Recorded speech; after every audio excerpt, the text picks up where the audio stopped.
84% of successful entrepreneurs feel like they're complete frauds. That's the reason behind their success. Feeling like a fraud or underqualified for a job is what we call imposter syndrome. It sounds like a problem, but eliminating it is bad advice. In the next 5 minutes, I'll show you how to turn your self-doubt into your biggest competitive advantage. And by the end of this video, you'll understand why trying to eliminate these feelings might be the worst business advice you have ever received. Here's something that blew my mind when I discovered this research.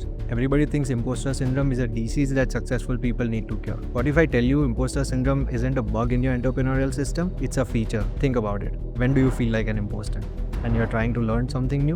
When you're doing something new? Or when you're pushing yourself out of your comfort zone. Sounds familiar? That's literally our job description as entrepreneurs. Barbara Kergren from Shark Tank says, and I quote, "My success is entirely because of my insecurities.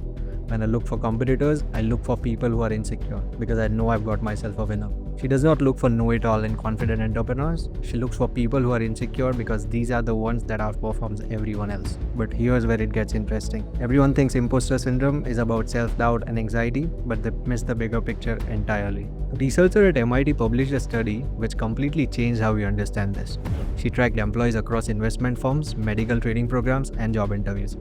And the results are shocking. People with more frequent imposter thoughts did not only work as well as the others, they were rated as the most effective employees. Same competence level, but better collaboration, better relationships, and better leadership.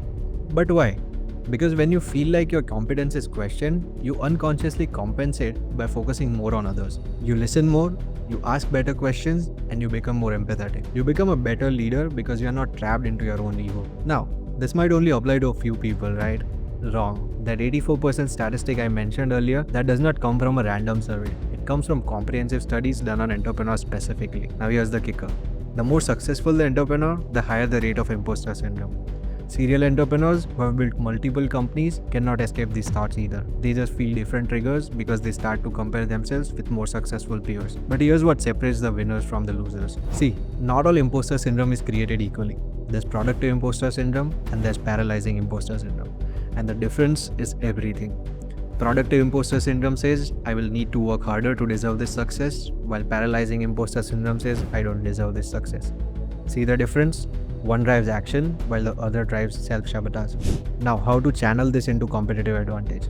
Here are 3 techniques that work well. First, anxiety reappraisal. This comes from a Harvard research. When you feel those imposter feelings creeping in, instead of telling yourself I'm anxious, tell yourself I'm excited. Anxiety and excitement create identical physical sensations: racing heart, sweaty palms, and heightened focus. The only difference is how you interpret them. Second, evidence tracking. Keep what I call a success journal. Every time you accomplish something, write it down. Imposter syndrome loves to remove your wins from your memory, but don't let it. Every time those feelings hit, you got concrete results to counter them. Third, and the most powerful, use your self-doubt to focus more on others. Remember that MIT study? When you feel like an imposter, channel your energy into understanding your customers better, your teammates better by asking better questions. Your self-doubt becomes their advantage.